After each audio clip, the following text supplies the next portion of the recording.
Good afternoon and welcome again to A Better Jamaica's Sit Down with the candidates for Council District 27 here in Queens. I am Gail Lewis, and on behalf of A Better Jamaica, thank you so much for watching as we sit down now for 45 straight minutes with candidate James Johnson. Good afternoon, James Johnson. Good afternoon. Good afternoon. It's good to have you here with us. Today is all about you, candidate Johnson. So it's all about your backstory, your feelings, your thoughts, and your vision for District 27. The only thing that we ask is that you speak, instead of speaking in sound bites and in bullet points, just have a conversation with us because we really just like to get to know you better. Okay? All right. Great. Let's get started. All good fairy tales start with uh, Once Upon a Time, right? So let's start there. Once upon a time, James Johnson was born where and to whom? I was born in Southeast Queens. Southeast Queens. My mother, Joanne Gilliam Lenning, and Bryant James Johnson birthed me in this world, Okay. right here in Cambria Heights. And they brought you home to Cambria Heights? Cambria Heights, yes, Oh my 1991. goodness. That is great. Do you have siblings, brothers and sisters? My father, I have five brothers and sisters. On my father's side, I'm the youngest on my mother's side. Oh wow. So you're the youngest on your mom's side. Do you have how many? I'm the youngest on my father's side. I'm the only child on my mother's side. My apologies. Okay, so you've got five. Are there five total or five plus you making six? Five total. Five total. Okay, and you're the youngest. Oh my goodness. And Yes. then you're the only child for your mom and dad? My mom. For For my your mom. mom. Yeah. Okay, so you've got the best of both worlds, like having I a whole bunch guess. of brothers and sisters, and then kind of being, the lone wolf. That's awesome. How do you think being the youngest and then being the only child for your mom, do you think that that's informed in any way your worldview, your view of how things are? I think me being the youngest and on my father's side, my mother's side, and only child on my mother's side, I had to make. I think my parents, with my mother, definitely made sure I developed good social skills. So she put me in a lot of programs in the local area. So I never was the kid that was able to like know my neighbors, our neighbors' friends. And he always had basketball practice or football practice somewhere, or karate or baseball, or some after school program somewhere. I'm Yeah. never was home. So I think me being the youngest on my father's side, my sister, they're older, right? So I never really was in the house with them. But my mother made sure that I was around a lot of people, a lot of young people to Mhm. kind of, because, usually when you have a lot of siblings, you have to develop social skills anyway, right? Right. Yeah, I'm thinking when you said social skills, I'm like, well, you have five of them, Yes, a right. lot of So social yeah, skills. my brothers are in their 40s, right? So Right. we wasn't raised in the same house, technically speaking. They was grown already. It was already in high school, doing Mhm. what they was doing, right? So, but my mother, like I said, my mother and my father, made sure I was in programs Right. Mhm. to. Channel the energy. Yeah, absolutely. Mhm. So what do your brothers and sisters do? How many, like there's five, so how many brothers, how many sisters, and what do they do? Okay. Sean is a therapist. He owns a day program in Virginia, actually. Mhm. He's also a barber. He owned a barber shop in Virginia as well. He was also in the Navy. My other brother, my oldest brother, Bryant, aka Pop, he also was a barber. He actually helps my other brother with the day program that they actually run over there in Virginia. Mhm. My mother worked. My sister Charlotte works in the Matt and DA's office, Right. uh, and my other sister Chanel, she works in the court office. I think she's not a court officer. She does a lot of administrative stuff in the court offices. Great. And they're both in New York, the two girls. Two girls in New York. Awesome. So you got lots of moms around. Right. Yes. Yes. So where'd you go to grammar school, middle school, high school? Come on. I You know, but this is for you. everyone. I went to. So fun fact. I went to actually Greater Bethel uh, Really? for pre-K and kindergarten when on Linden Boulevard. Right, right. Yes, Pastor Boyd, right? and his son and his daughter. I went to school with them for pre-K and kindergarten. Then I went to PS 136, Right. IS 59, and I went to Andrew Jackson High School. When it was still Andrew Jackson, had it Well, changed? Campus Magnet, aka Long Okay. Government High School. So for those that's out there, but Campus Magnet High School, uh, Right. Long Government actually is no longer inside of the Campus Magnet complex. So that's how Right. it's come out. Mhm. So then from there, you went to high school. What was your favorite class in high school? Whew, favorite class in high school, I would say, was law. We had a long government class. That was pretty. It's intriguing actually. Why? You was learning a lot of things. You had a lot of debates. A lot of debates. It was, you was learning something that you didn't really understand. And then also we had mock trials also, Oh, and fun. yeah. So we had mock trials. So sometimes I'll be on the witness stand, and it was that was Cross actually examining, or yeah, yeah. awesome. That was fun. I would say long government was one of the top classes that I enjoyed. Great. And then you went on to college. Where did you go, and why did you choose that school? Well, actually, my mother chose it. I went to a historical black college called Benedict College, all the way in Columbia, South Carolina. My mother said it's time for you to go, Mhm. and I was, we went 12 hours away to South Carolina from Campus Manor High School. So my majority of my childhood is basketball and football. So I was going there to try to play football, and I had to redshirt because I didn't complete my clearinghouse. Huh? And so I went to South Carolina and wasn't playing football for the first year. But they had a good mass communication program. I actually wanted to be a sports analyst. Okay. Hmm. So that was actually, I wanted to be next Stephen A. Smith, straight out of Queens. And, Uh-huh. so that was my path, I would say. So But what position did you play in in college and in high school? I Or didn't play football in college. at That's all? You never got a chance. Nope. Wow. And so I'm talking about literally Roy Wilkins Park. I'm from the Springfield Rifles organization. That's every Saturday 9 a.m. I will be They on the are football. great, aren't they? Springfield Rifles. That's it. And I play running back and I play linebacker, outside linebacker as Mhm. well. High school, but college I didn't play. Okay, so you sat out in in college, but it might have been a good thing because you got to really focus on your communication studies. And so you were a communication major. Any minors? Broadcast. Nice, broadcasting. So And it was so you touched on something. It actually was the best thing that happened to me, right? So I remember I cried of when I course, got to. yeah, it's your love. Yes, right. This was the only thing Mhm. I knew. So I cried in the gym for orientation. I said I'm coming 12 hours away from home, from Queens, and I'm not playing football. Mhm. So what am I doing here?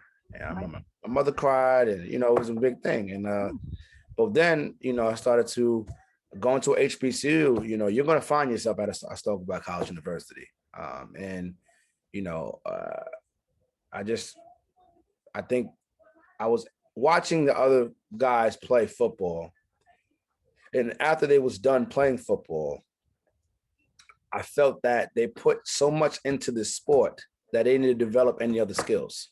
Right. So when you see a kid maybe or a young man that played 4.5 years or 4 years and now he has to do extra semester, they're actually depressed. Mhm. They feel like they don't belong. You're going to be on the billboard to just being, the regular One of the person. crowd. Yeah, Yeah. that's it. And I'm the person from Campus Magnet where we had to sneak our phones into schools. The security guards would let us because we were athletes. We had those privileges. Hey, you're late to class. Okay, well, all right. Well, go. They're Yeah. not Yeah. gonna give you after school or detention or anything like that. So we had those privileges. So I knew what that looked like because I've been doing it my whole life. And so going to college and seeing, developing different skills. I had to find myself. I had to see what is James Johnson, who is he, Mhm. and I was doing a lot of debates, a lot of battle of the sexes forums, and actually there was one campaign my freshman year that one of my friends who's still a friend today. He actually was running for the Student Government Association president. Mhm. And he put me on as a freshman, and we was canvassing the area, and it was you see all these yard signs that I have right now going Right. up. I see them right on my Right? block. They had yard signs back in 2009 in Benedict College campus. Wow. Real For life student yard government. for student government. Amazing. You would never Amazing. ever, I would never forget this. And the yard signs not cheap. I just want No. everybody to know that. That's why a lot of people don't have yard signs. They're not cheap.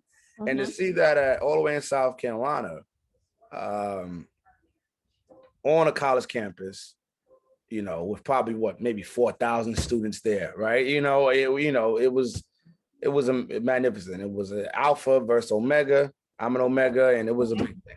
So that's a few things you touched on there that I want to go back to. Yeah. You said you had to find out who James Johnson was because you weren't allowed to play, you couldn't play football. So who did you, and also you attended an HBCU, which also really helps people discover who they are. Mhm. So those two together, who did you discover that James Johnson was in college? Advocate. I was someone that always had a voice, but I didn't know or see myself as what other people saw me as. Right. At football, back to rifles, or they always wanted me to be a captain, but I always kind of shied away from it. Mm-hmm. If you're not ready, you're not ready. And everybody always said, I could see you running for office at school. And I used to look at them like they're crazy. And I always dressed well. I always articulate myself well. And they just, they saw it for me. But I started to see issues, and I started to address them as a college kid on campus. So And I haven't. that was the unfolding. Do you feel that given going to, and don't let me put words in your mouth, but how do you feel that an HBCU really just kind of informed helped to form who you are today? Well, listen. Always interested in that HBCU aspect. Well, I'm the only candidate in this race that went to HBCU also. Let's talk about Really? college. Yeah. I did not know that. Yes, I'm the only candidate that went to HBCU. The historical Black College University experience is something of you meet people from all across this country, and they're all on one campus, and we all have the same struggles. And you also are able to know your professors. I still talk to my professors today. They follow me on Facebook. I can call them right now, Professor Piper, Professor Gorelick, Dr. Hopkins. I can keep going. And instead of having a classroom of 100, you have a classroom of maybe 35. Right. So, you have one-on-one time with your professor rather than, you go to these huge universities. Right. And you're just a number. Yeah, right. You literally are one of the crowd. So it's the development, the love that they pour into you as professors, as the guidance counselors, everything, it's overwhelming.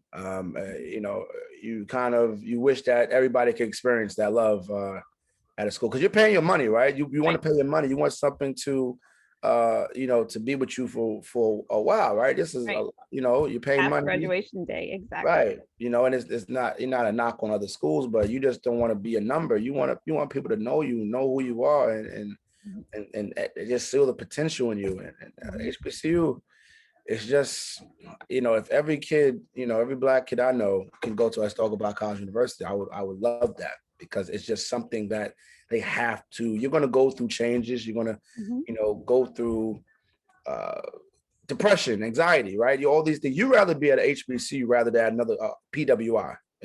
This is my personal opinion. All right. For the support.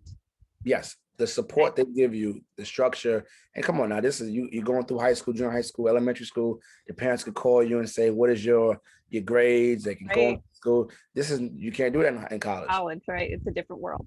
But the support they give you, is remarkable. So let's talk about College University. Teach you your root to who you are. Right. Love it. Thank you. Thanks for answering that question. I appreciate it. And just Renee Hill did attend an HBCU, but she ended up graduating from York. She didn't complete her studies there. She did 3 years there, I believe, and then she graduated from York. So just Just for the record. Just for the record. All right. Well, I've never heard Renee Hill, which is she's a good friend. I never heard her mention that song about Cosby before. So then I take that back. My apologies. Oh, it's okay. You can still say you're the only one to graduate from a HBCU, right? Because she completed back home in the district. So, what have you been doing professionally since college? Professionally since college was graduated. I was the first vice president of my senior class. I was chair promotion. So I came in as a young man from Queens that only wore expensive shoes, and then I left out as a man that was doing the graduation speech. That is great. In front of the whole class of 2013. So I was the first vice president of my class. I was the chair promotion. So it was my job to actually hype up the school, build a morale up of the school.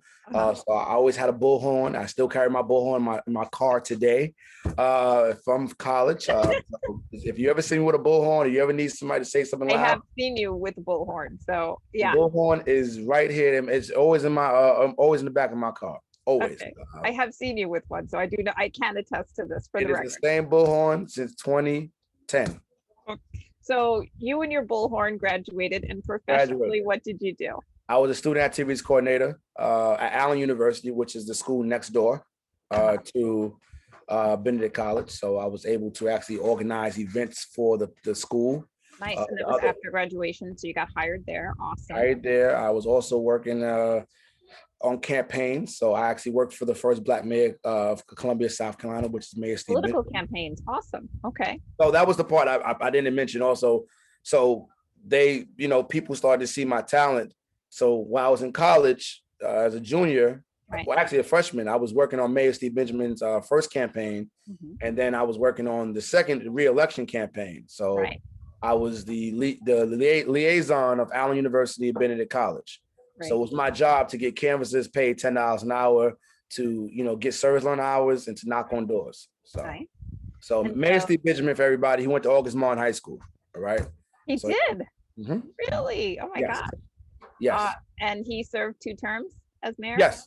I know more than that, actually. He's still in office. This is actually his last term. He's actually going to step down soon. Okay. So shout out to him. Mayor and Steve then Benjamin. after so how long did you stay in that position, and then where did you go to next? So I was always, every campaign, they always contacted me for canvassers. So I always be responsible for GOTV pretty much. So I was for Nikki Haley, was running for governor, Bishop Shaheem. I was actually on Bishop Shaheem's campaign, and I got at least over 150 young people from the colleges, local colleges, to get paid to work on the campaign. So I was doing that all the way up to 2016. And 2016, I was working on Bernie Sanders' campaign, actually. Wow. Yes. So when did you move back to New York after college? 2016. Okay, that's when you moved back. And you were working on Bernie Sanders' campaign, and then I worked on Bernie Sanders' campaign. We got a butt kicked over there in South Carolina. We killed them. I remember. Yes, right. I was young. He was saying $15 an hour. He was saying no student loans. He was saying that's amazing. That's all the things you want to hear. Oh my God! I'm looking at these student loans as I graduate. That's all I cared about. If you would have said if this James would have said, James, you're crazy. The stuff he was talking about wasn't true. He can't do anything he was saying. So I would never go with Bernie Sanders today. Okay. Yeah, today. But then you were on his campaign, and then what did you do after that? I came home. I came home. I started working for a company called Boys Town. Okay, what is that? Boys Town is a non-secure detention home through ACS. So you work at-risk youth, close to home program. Young people that attend school, they get in trouble and they come home. They pretty much get locked up. Right. And the court mandates that they have to stay in this facility for, it could be up to a week or up to 9 months. Right. So it was my job to transport them to court, to school. They have a own separate school from the actual school that they their regular school. They have to go to pretty much not a jail school, but pretty much their own their own school. And how long were you there? And where was that? Was that in the 5 boroughs? I was in Brooklyn. Okay. So I was traveling from Queens to go to Brooklyn, Boys Town, and I started that was 2016. Uh-huh. May of 2016. I started working for Councilman Miller, I would say Right. 2017. And what capacity and what'd you do there? I was the community liaison and youth specialist. Okay. Mhm. And how long were you there? I would say 2 years. And then I know you moved to another office. Where was Yes. that? The New York City Comptroller's office, Scott Stringer. He stole me from Danique Miller's office, Councilman Miller's office at I'll 20. tell him you said that. Yeah, Uh-huh. yeah, he knows. 2018. 2018, I started working. I was a Southeast Queens rep for the Comptroller's office for public affairs. And in that capacity, what did you do? I covered all of Far Rockaway, all of the South Ozone area, all of Belrose, Bayside, Glen Oaks, and all of Southeast Queens as well. It was my job to let you know about our reports that we're doing and just know about the office. A lot of people just don't know Right. what the Comptroller's office actually is responsible for. And it's actually, I would believe, actually one of the most important offices in the city because it's able to find where the money is for city agencies. And also they hold your city pensions as well. You know, every time I see Scott Stringer, I thank him for the pension. Yes, Um, right. So was that the last job you had before running for office, or did you have Yes, something else? Okay. So that's then I guess right. you had to quit because you can't run for office and work I went on leave. for, I've right. been on leave Okay. since October. Nice. And so how big a move is it for you? So we've seen what you've done in the past. We've seen your education, your jobs. How big a move does running for office, elected office, represent for you? It's a huge move. First of all, you are running because people are pushing you to run, and they want to see you in this position, and they kind of ask you, James, we need you in this seat because you relate to us. We believe in you. So it's a lot of pressure, in a good way. If I didn't think I was the person that could do the job, I wouldn't step up to do it. I think it's a huge responsibility to be able to serve. Mhm. I've always been able to serve in the capacity for the community, and you know, there's jobs that I've gotten paid for, and there's things that I think the majority of the work that makes me qualified to run is for the stuff I've done outside of the government jobs. Like what? 2016, I came back home. Assemblywoman Barbara Clark, the late Assemblywoman Barbara Clark, she used to do a big parade in Cambria Heights Mhm. at Andrew Jackson High School. My mother, who was the PTA president at the time, Right. asked Barbara Clark to bring the parade back when I started attending Campus Magnet. Mhm. Barbara Clark said, "No, I'm not bringing it back, sweetheart, but you can do it." And she walked to the Chase Bank on Linden Boulevard, gave us some money to start the parade up. And my mother did the parade for 4.5 years Amazing. when I was at school. So now the parade I mean stopped. that's a huge undertaking for your mom as Right. PTA PTA, president, right? president, football mom, Yeah, have that's a a lot. And then she has a full-time job and she's raising a family. Yeah. that's it, was going to school at the time as well. She also was Hey, on the, you know, JoJo was going to school too. I don't know how she did yes, yes. So it. she was doing a lot. And she worked Yeah. for 99 as well. So she was coming from the city.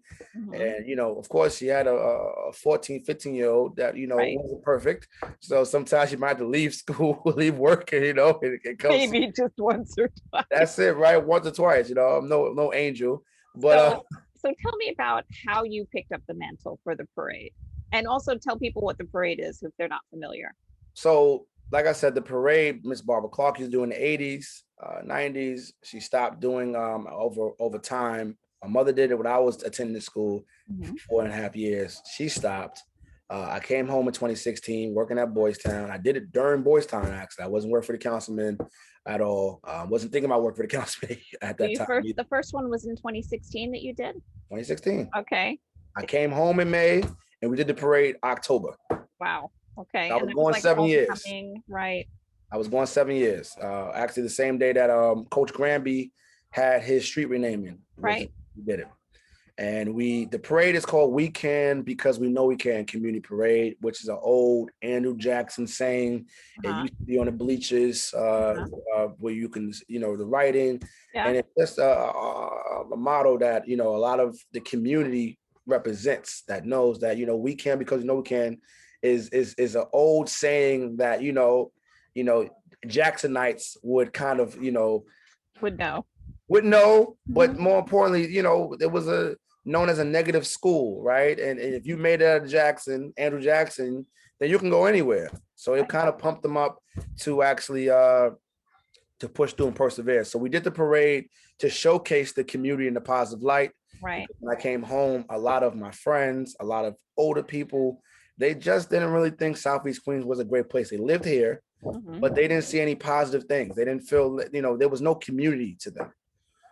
So that parade was, all the local schools walked in the parade, PS 136, PS 176, local organizations, all the organizations, rifles.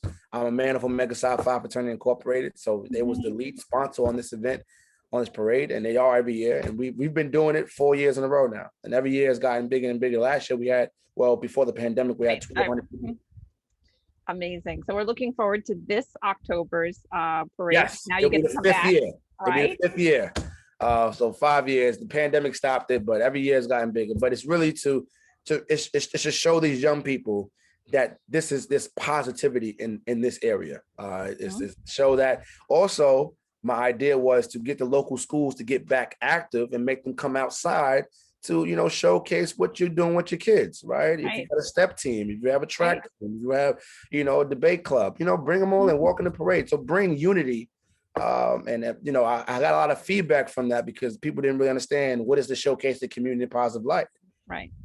There's plenty. Are you kidding? There's plenty here. Right. They had, people were saying they wanted to be gun violence prevention. I said, no, it don't have to be. No, it's not about that. It has to be unity showcasing us, right? Our parents send our kids to schools outside the district. They send them to Belrose and Bayside, right? What does it look like to send your kid down the block from your house, where you pay your property taxes, your $3,000 to $4,000 property taxes, right? So my idea was to have everybody walk around in the parade and also be intrigued to see what programs are in Andrew Jackson or Campus Madden, high school. Right. And there are some programs that are actually doing very well in Campus Madden, but people don't know because they're still going off the old reputation of Andrew Jackson from back in the 80s. And also just to introduce people to other local organizations as well, which I thought was great. Yes. So you got the parade. So it'll be the 5th year this year. How awesome is that? Yes. So let's fast forward. And let me say this. I wanted to bring the HBCU experience to Cambria Heights. Okay. So that was a good reason. Okay. Yes, that was the other part of it is that, let's let them see the Greek life, let them see in marching bands, let them see what I went to school with. Like you would at a homecoming parade, exactly. Or college homecoming parade. Yes, yes. So it is, let's say it is January 21st, 2022, and you've just raised your right hand and you've just been sworn in as council member James Johnson. And what is the very first piece of legislation that you cannot wait to work on and get passed? Legislation. I'll probably get in trouble for this. I don't think it's really legislation. Yeah. They have to bring back They have to bring back the one lane in Merrick Boulevard. They have to move that back. We need 2 lanes again. Okay, the bus, that bus. So everybody's listening. So Merrick Boulevard has 1 bus lane. I haven't met anyone that enjoys this. People hate it. They actually are being rebellious and saying they're going to still drive in the bus lane. And these are elders. These are young people. So it's not just, millennials. These are elders that just don't understand why this bus lane was inputted without their say, without having a seat at the table. If you would have asked anyone if they wanted a bus lane, they would have said, hell no. And the amount of traffic it brings, nobody's, it's very unfortunate to the people. So I think that's one of the top things. I might not even wait till January for that, actually. I probably win or lose, I'll probably still be advocating to get that done and make the new mayor see that this is not something we need in Southeast Queens. Right. We're not against transportation. We need better transportation, of course, but this wasn't it. Right. Okay, so that's the very first piece of legislation. You heard it here first, ladies and gentlemen. Bus lane on Merrick Boulevard. Merrick Boulevard has to go back to 2 lanes. It has to. Okay, we're gonna. We have to clean up the whole Merrick Boulevard Department of Transportation has to actually do their job, and they have to get rid of these vacant cars that's all up and down Merrick Boulevard, because the auto shops are just parking cars there. They're abandoned. They have no tags on it. They have no license plates on it at all. They have to, and you even the signage is white when the color is supposed to be red, Right. which means that they have. That's how long Department of Transportation has came by to actually even checked, and they're not doing street sweeping either, because the cars are being blocked there. Right. So there's no business. It's a mess on the Merrick Boulevard. But when you go into Springfield Boulevard, Right. right, going to Lawton, where Bank of America and Right. Burger King Corner. is, it's no bus lanes. So Right. It stops right there. it stops right there. So, and the Okay. community realized. So that has to be addressed like as soon as possible. All right. We're going to hold you to it. Yes. Who knows you best, candidate Johnson? Who knows me best? That's tough. My mom and my fiance, I would think. All right. So we'll split up the question. We'll say JoJo, your mom. You're trying to get in trouble. Yeah. No. We'll start with JoJo just because I've met her a couple times. Mhm. So JoJo, your mom, what would she say is your biggest weakness? My biggest weakness, my mom would say,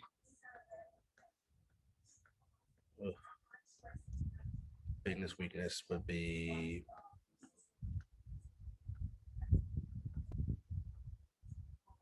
maybe not taking things personal.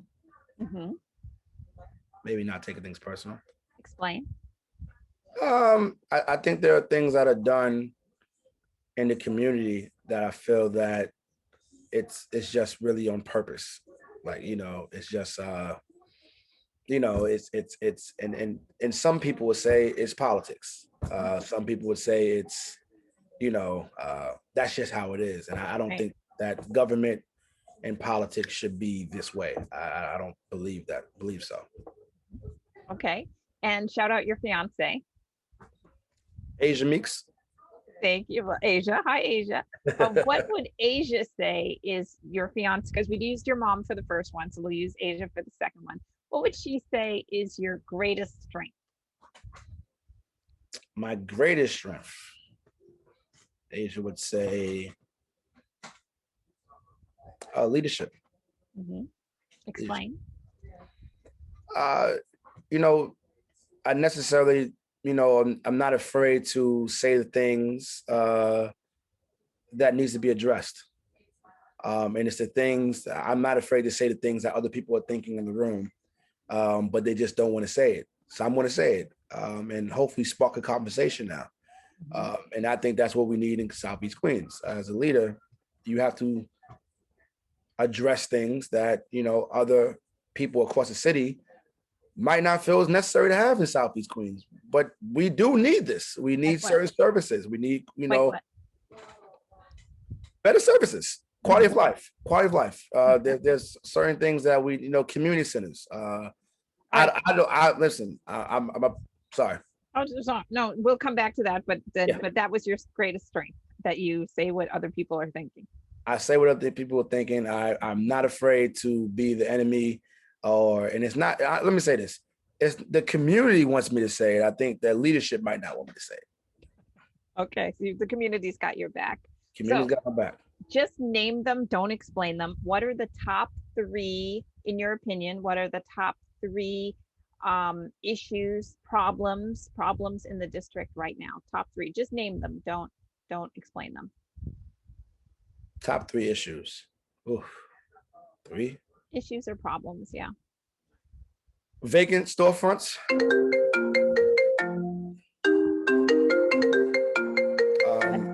That's your mom. I'm sorry. That's okay. Can you see this? No, I'm not seeing it. I'm just saying that's your mom. She knows we were talking about her. So we got vacant storefronts, number one. Number two, problems or issues, top three in the district. I'm sorry, vacant storefronts, that distracted me. Vacant storefronts, I would say low test scores for District 29 school district. And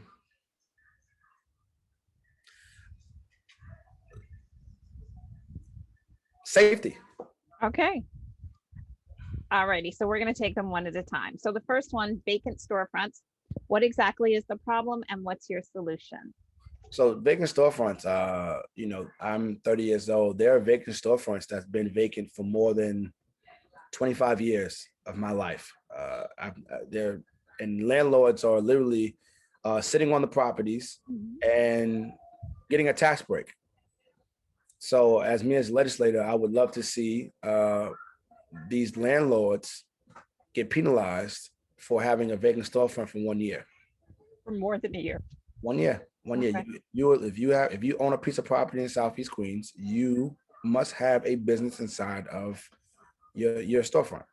Mhm. And then also we could push entrepreneurship more. There are places that are charging $5,000, $6,000 for rent on Springfield Boulevard over there on Springfield and Murdoch Avenue. Mr. Peters is one of the people that own it.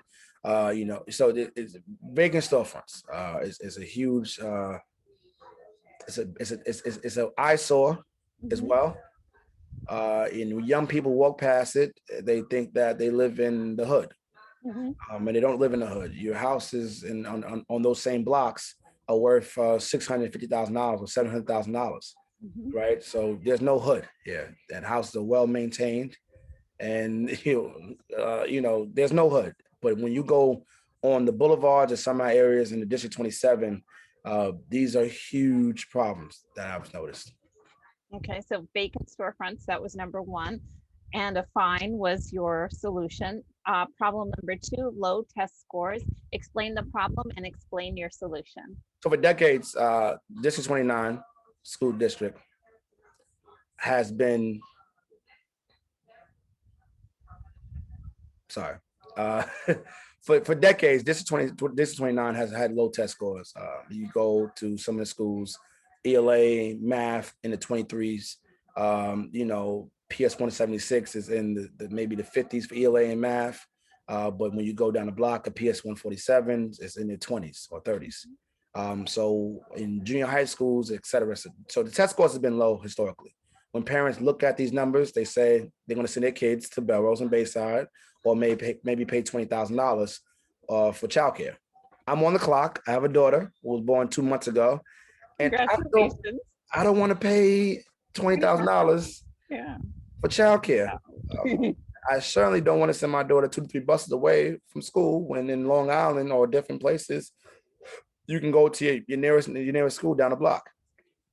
So solution is, I've already been sitting with the principals, sitting with the teachers in the room and in schools. I think that there are more services. We need teachers to be able to just teach. So we have guidance counselors that are part-time guidance counselors in some schools. We need more guidance counselors to be full-time. We also need more social workers in the schools as well.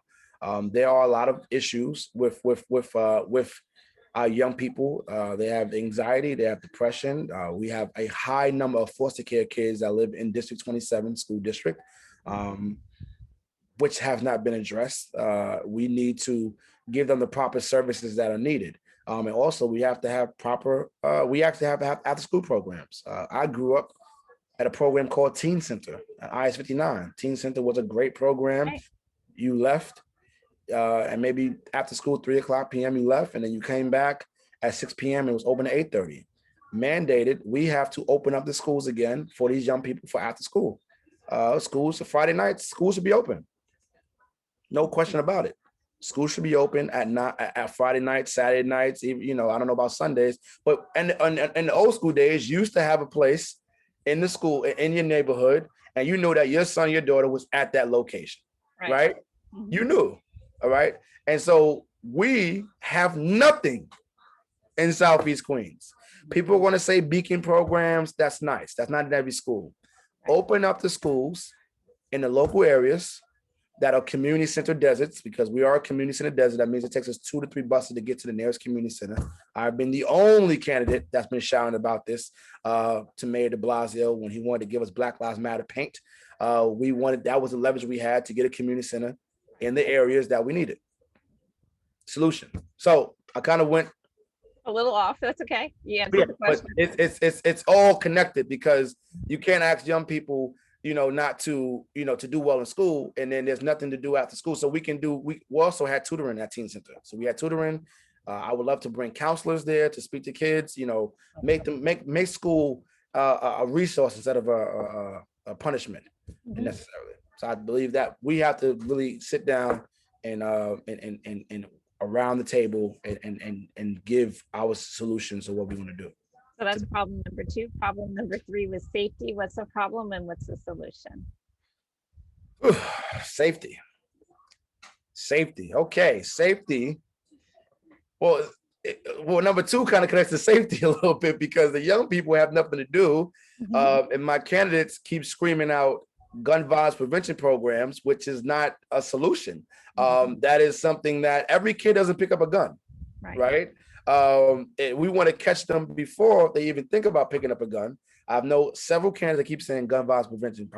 No, give us real programming. So safety, right? Give young people things to do, right? That's one part. Second part is for the young men and women that are my age committing the crimes. We need to bring jobs to the community. Lowe's, Walmart, Target, Costco's, or maybe entry-level union jobs, right? Trades to the area that like 205 and Hollis. 205 and Hollis has been a problem for years. Yeah. Let's do a job fair right there in that corner, right? Okay. So public safety looks like this for me is that, we need policing. I do believe that, CCRB should be empowered more. The police commissioner, he has too much power to fire an officer. To Mayor de Blasio 6 years to get rid of the cop that killed Eric Gardner. So that's something that we have to take a look at and give CCRB actually power to get rid of an officer. I think our police also do too much. There are sanitation workers because you call them whenever it's time to get rid of an abandoned car. That's sanitation. They should be responsible for doing that. We asked them to be mental health professions. Just the other day, I'm on Linden Boulevard speaking at a graduation. 8 cars come down Linden Boulevard the opposite way. They come down near the cross island quickly. There's somebody that had a mental health illness disturbance. 8 cars come up. Now, they surrounded the person and look aggressive, right? Fine. Thank God that the sister of the person that was there called the cops because they was looking for their brother. He's schizophrenic, and he also is bipolar. And probably missed his meds even. He hasn't been on his meds for a while. So now 8 cops come, run down Linden Boulevard. 8 cars, come down Linden Boulevard. You would thought it was a fire the way they came down. I don't need cops answering those calls. Right. We should have 24-hour mental health services to actually answer those kind of calls because it brings an antecedent and causes, a whole nother situation that we don't need. So I don't need the cops being sanitation workers. I don't need cops being mental health providers, and I don't need cops policing themselves. Right. Okay. Thank you. Okay. So we are just about out of time. I have a very quick question. How are we going to measure your progress in 4 years? So let's say you get elected in January, you start 4 years from now. How do we know your progress? Well, I think the other administration, a lot of administrations, we don't do enough town halls in Southeast Queens. I think that's one part, but I also want to do roundtables in different parts of the neighborhoods. I want to meet you where you are. I don't want you to come to me. I don't want to sit in my office thinking I'm a king and say, yeah, James Johnson, office, right? These are services here. I want to be able to go to senior centers. I want to be able to go to churches. I want to be able to go to, anywhere, barbershops, and give you updates of what we are doing. I think that's what we've been missing, the outreach. Councilman Miller might have been doing great things, but the community doesn't know about it, right? So if the community doesn't know about it, you don't know what that the job has been done. I'm going to make sure the job is done, right? Because I don't want to take pictures with you. I don't want to, be at your barbecues. I want to, when you see me, Ms. Lewis, James, did you do your job today? Okay. I will ask you. We're going to get that on t-shirts. That's it. Yeah. Did you do your job? That's the only thing you should ask me because your tax dollars pay my salary. Okay. So we have to get back to that. And I do believe that I am the candidate that the community is going to hold me accountable So because that's my last question. So Mhm. you can just segue right into Yeah, that. yes. You've got 2 minutes left. So closing, why should we vote? Why should we, the constituents of the 27th Council District, vote for you? Because well, that was smooth. Uh, I'm the candidate that everyone's going to hold me accountable because it took a village to raise me. I wasn't home after school. I was everywhere at somebody's after school program, and that teacher, a professor or a mentor had a piece of my life. They had to raise me. So I'm the person that knows government. I know city agencies. I know what we have, what we don't have, what we deserve, and I know also how to hold them accountable. And I think that's the difference between me, but more importantly, community. I know community, and we have to have somebody that can reach all different crowds. I can reach your son, I can reach your daughter, I can get them active, I'll get them actually able to vote, right? So if I can get your young people to vote, I certainly can get our elders active and want to vote as well, right? So I'm the one that can bring everybody to the table. All right. Everyone to the table. And there's no other candidate that can do that has been doing that. I've been doing it. Millennials in one room, seniors in one room, all discussing the same issue. So I can bring all the community to add together as one. All right. That's why I think you should vote for me, James Johnson, because I know city agencies and I know how to hold them accountable. And I have not been shy. When there's an issue in the community, I have addressed it. I have not sat quiet. I have not waited for somebody to tell me, hey, that's the right thing to do. Is that the wrong thing to do? I listen to the community. And also, I won't owe anybody any favors. The community, the only favor I owe is the community. Okay. Those are my bosses. Thank you, candidate James Johnson. And thanks for sitting down with A Better Jamaica. For everyone at A Better Jamaica, I am Gail Lewis. It's been my pleasure to interview candidate James Johnson today. Thank you for watching, and we will see you again real soon. Take care, everyone. Go June 22nd.